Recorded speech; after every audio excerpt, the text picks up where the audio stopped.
One of my favorite parts is actually the music.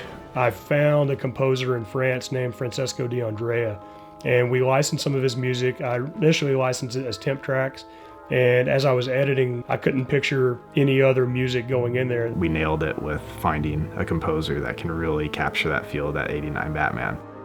When I watched Johnny's movie, I was immediately captured by the faithful representation of the 1989 ambience. I loved the photography and the acting especially, and the vibe, which immediately made me think about Danny Elfman and the huge influence he has had on me as a composer.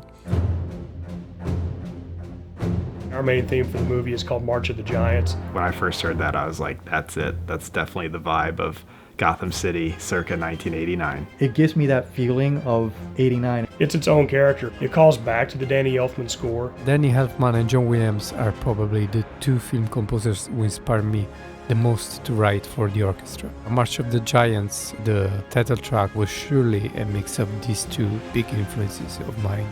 That's actually the only reason The Oath has an opening credits sequence. Typically, you wouldn't put opening credits on a short film. That song is going to set the stage for the movie.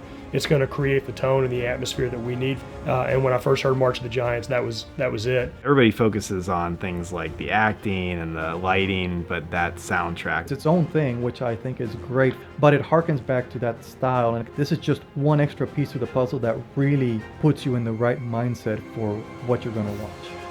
It's been a great experience working with Johnny, and you can surely see as an audience the dedication and the passion that he and all the cast have put into this film.